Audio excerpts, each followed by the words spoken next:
Seharusnya pemerintah daerah kan ada mempunyai tanggung jawab untuk memfasilitasi hal-hal tersebut Bu, yang pada pasal 31 ayat 2 ini. Tapi fakta di lapangan itu tidak ada Bu, sama sekali tidak ada.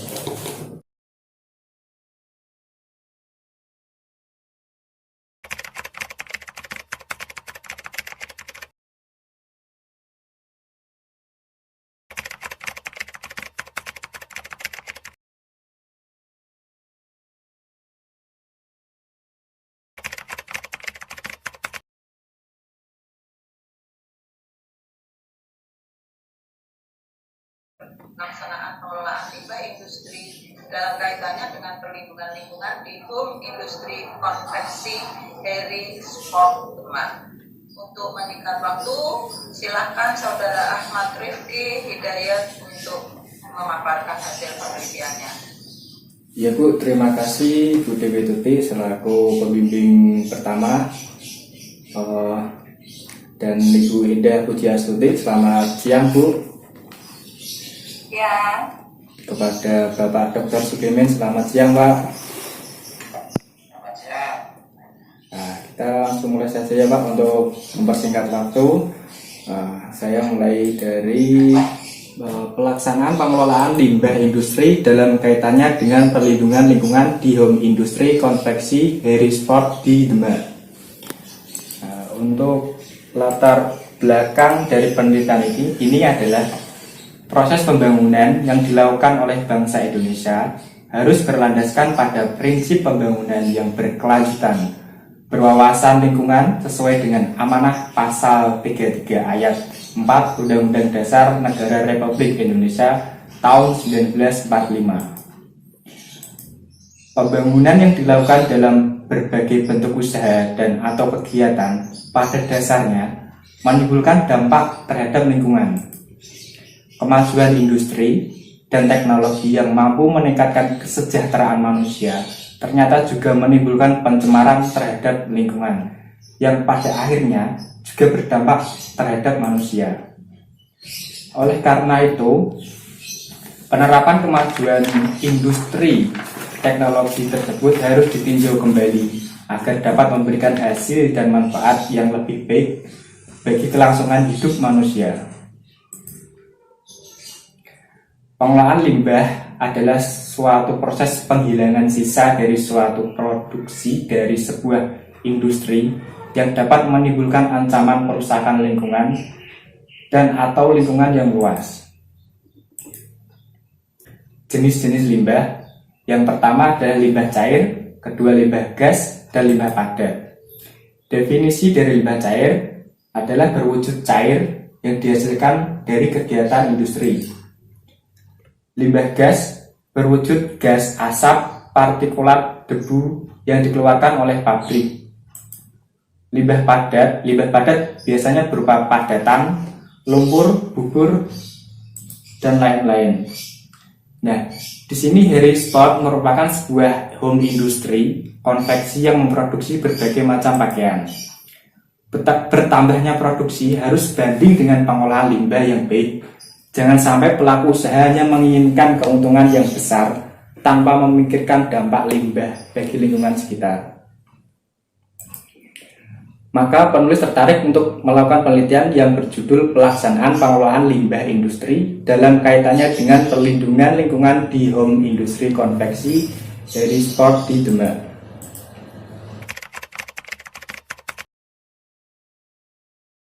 Pembahasan. Menurut Undang-Undang Nomor 9 Tahun 1995 tentang usaha kecil, home industry atau industri kecil adalah industri yang memiliki kekayaan bersih maksimal 200 juta, tidak termasuk tanah, bangunan, dan tempat usaha. Hasil penjualan tahunan kurang lebih 4 miliar dalam 1 tahun. Merupakan usaha sendiri, bukan anak perusahaan dari bentuk usaha perseorangan. Salah satunya adalah home industry Heri Sport yang di awal tadi sudah saya jelaskan ya Pak Bu. Nah, dari home industry tersebut itu menghasilkan beberapa limbah. Yang pertama adalah limbah cair. Limbah cair berasal dari proses penyucian alat sablon yang disebut screen. Pak Heri sendiri sebagai pelaku usaha itu melakukan pengolahan limbah yang dibuat dengan sederhana ya Bu. Ini menggunakan ipal buatan sendiri. Yang pertama yang dibuat itu ada bak pertama itu bak penampungan. Bak penampungan itu berisi tanaman enceng gondok. Maksud dari tanaman enceng gondok tersebut itu untuk mengikat zat kimia yang ada pada limbah cair tersebut. Tapi itu butuh waktu kurang lebih 24 jam, minimal 24 jam. Setelah 24 jam, air limbah tersebut masuk dalam filtrasi. Filtrasi ini ada saringannya. Saringannya yang pertama batu kecil, batu sedang arang kayu.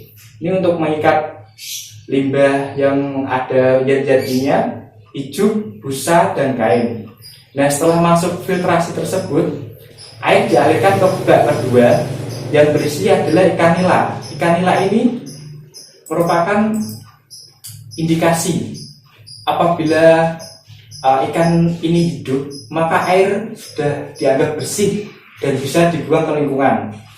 Upaya dari Pak Heri tersebut untuk menyelesaikan masalah hambatan yang ada 3 ini, yang pertama dia akan membuat ipal yang permanen, yang baknya dari beton, tapi masih dalam proses pembangunan Bu dari kemarin, soalnya masih ada sengketa tanah yang belum bisa dibeli.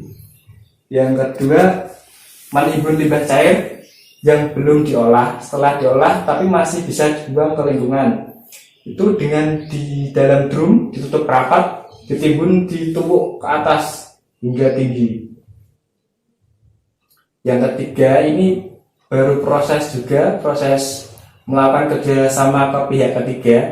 Ini untuk membuat instalasi pengolahan air limbah Bu. Ini infonya kemarin perusahaannya dari Kendal kalau nggak salah infonya Bu.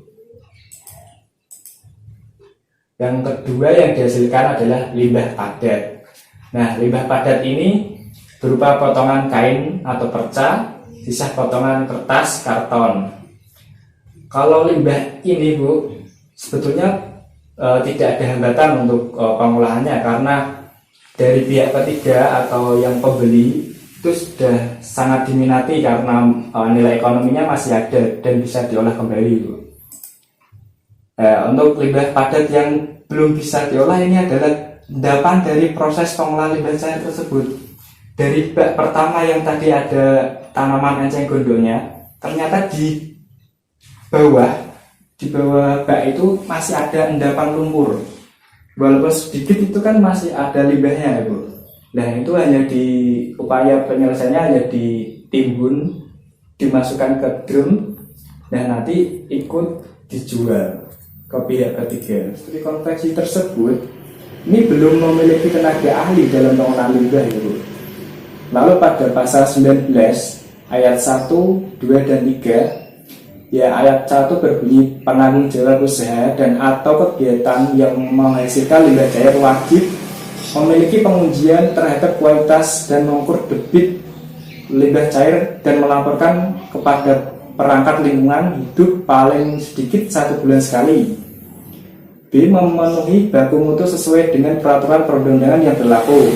Peran pemerintah sebenarnya itu ada ya pada pasal 31 ayat 4, yaitu pemerintah daerah wajib mempersiapkan mekanisme ketersediaan fasilitas dan pelaksanaan kewajiban sebagaimana dimaksud dalam ayat 2.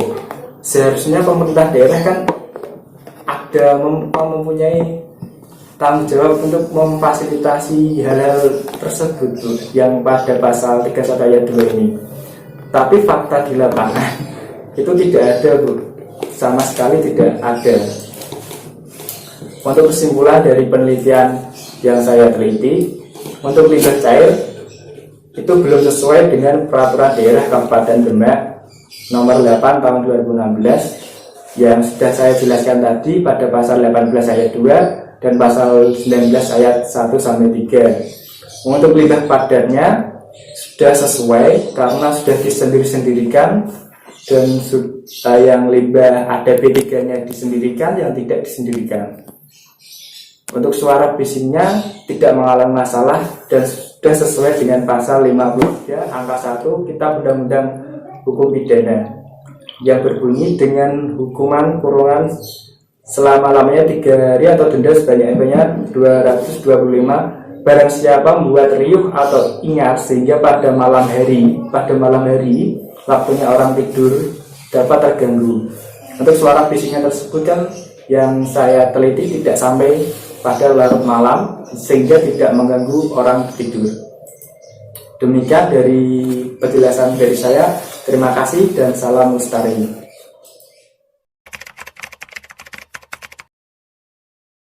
Saudara dalam menyusun atau membuat penelitian ini pada akhirnya hari ini mengikuti ujian.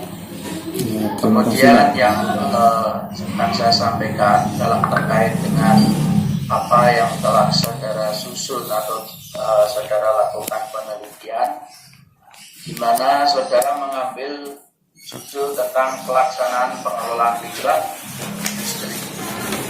Nah, apakah saudara mengambil judul ini memang ada keterkaitan karena kerja di sana, kemudian apakah memang konveksi dari sport Demak ini apakah memang sudah begitu tinggi, kemudian ini menjadikan dasar untuk melakukan penelitian. Menurut saudara bagaimana latar belakang atau saudara mengambil judul ini?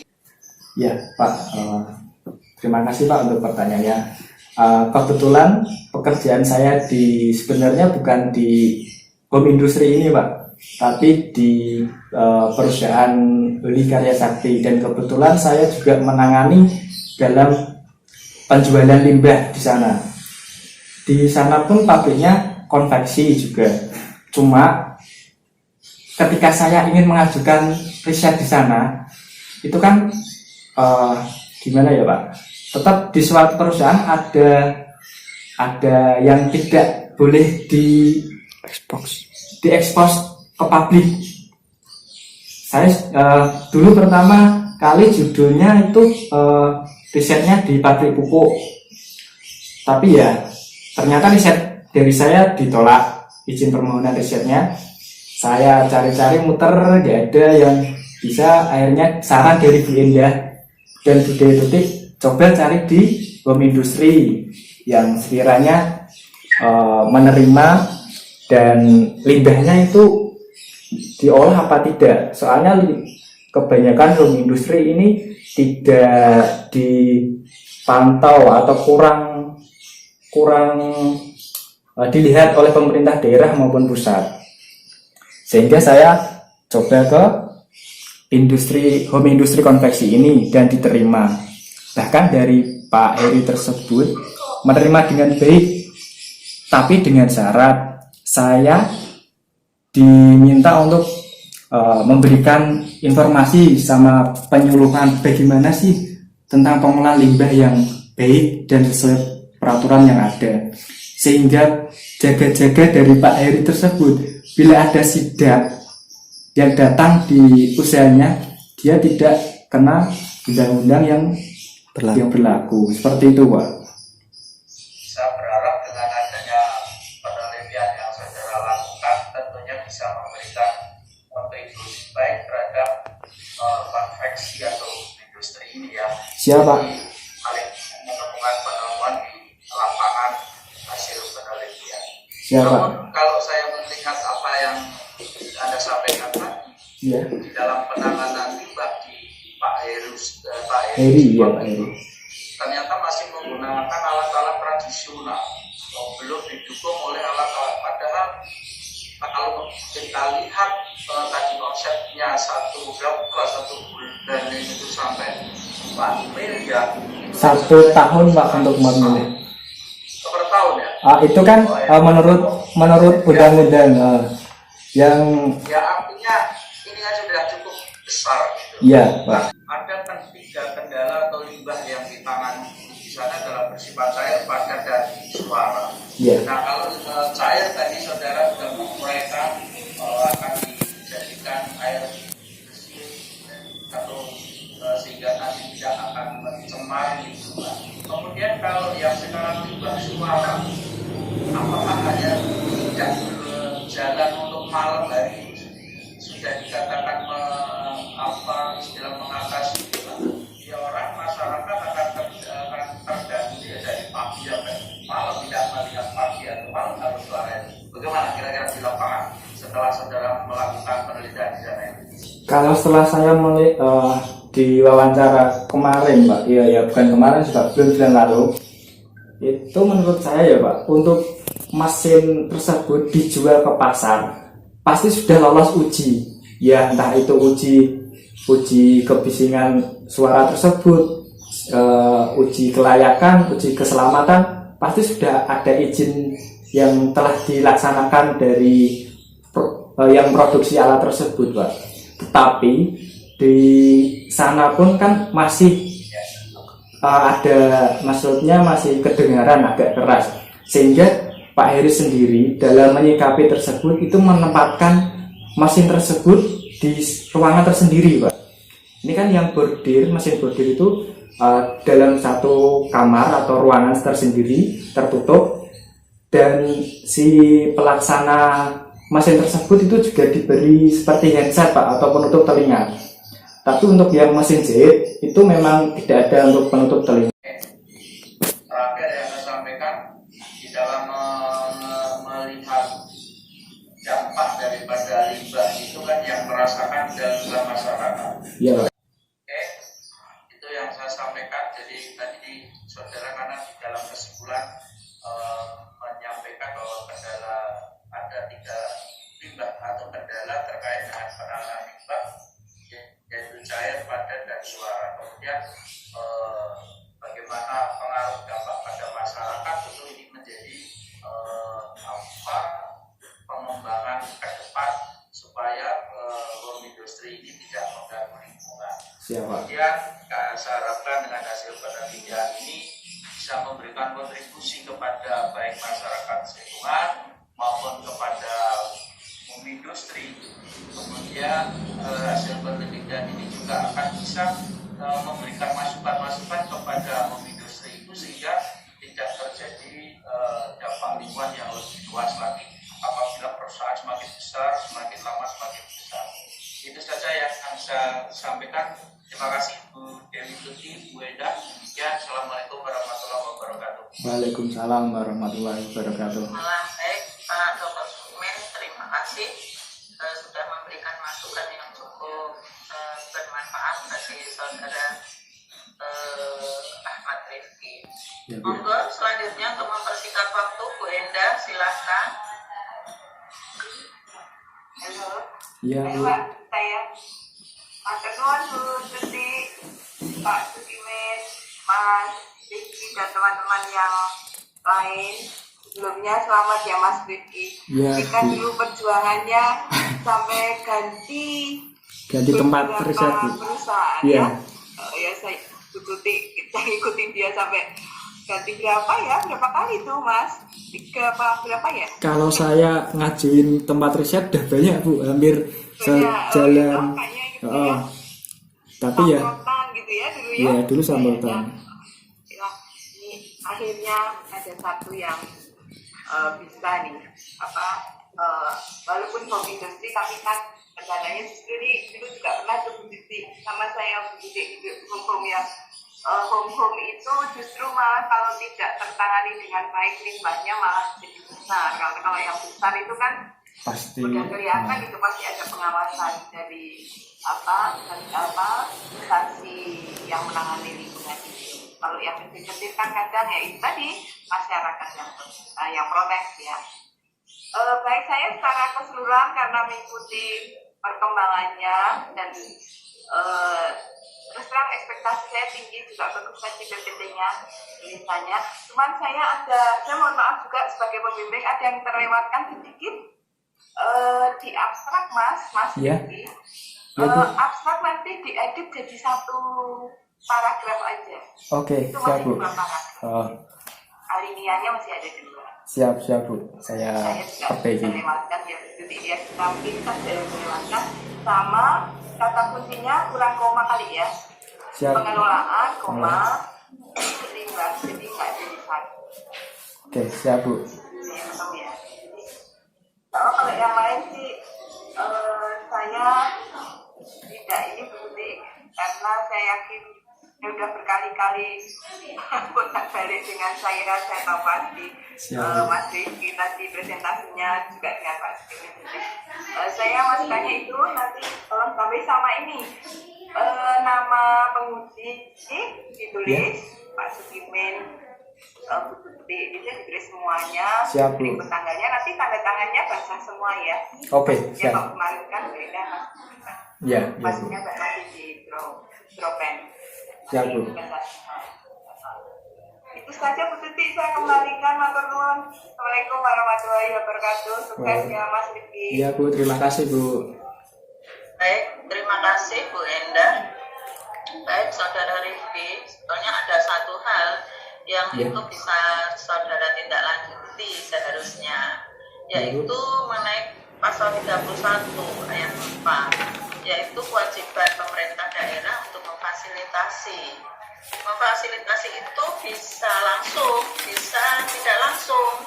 Sebagai contoh, pemerintah Kota Semarang itu memfasilitasinya dengan bekerja sama dengan JIK dan LSM. Jadi pendanaannya tidak murni dari pemerintah Kota Semarang. Nah, tadi saudara sampaikan itu pasal 31 ayat 4 bahwa ada tanggung jawab daripada pemerintah daerah untuk mendampingi atau memfasilitasi, terutama kalau saudara baca di Undang-Undang 32 tahun 2009 bahwa untuk UMKM atau industri kecil itu ada fasilitasi dari pemerintah, terutama pendampingan di dalam pengelolaan limbah. Memang betul apa yang disampaikan oleh Bu Endah, dibanding industri-industri besar yang mungkin jumlahnya relatif tidak banyak dibanding dengan industri kecil, ini juga menjadi masalah tersendiri. Kalau industri besar itu pasti dia mempunyai dana untuk lingkungan, terutama adalah dalam hal pengelolaan limbah. Tapi kalau industri kecil, relatif dia akan keberatan ketika harus memfasilitasi pengelolaan limbah. Ini tambahan informasi saja dari saya. Terutama adalah limbah B3, di mana limbah B3 itu pengelolaannya harus menggunakan insenerator. Nah, insenerator itu berat sekali, biayanya mahal sekali. Itu, Bu. Jadi kendala, Bu. Di Kabupaten Semarang, contoh Apak Inti Korpora, ini dia punya insenerator. Tapi setelah diolah melalui insenerator, masih ada limbahnya, yaitu berupa pasir yang masih ada kandungan B3. Nah, ini menjadi hal yang apalagi saudara berkecimpung di bidang pengelolaan limbah. Iya, Bu. Assalamualaikum warahmatullahi wabarakatuh.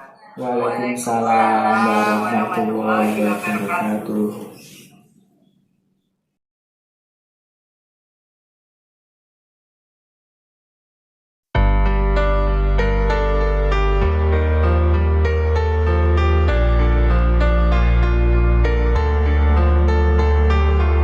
No time to give up hope, no chance to lose our faith now. We were born to be the greatest, no empty promises. Someone can hear me scream now. Let it happen naturally.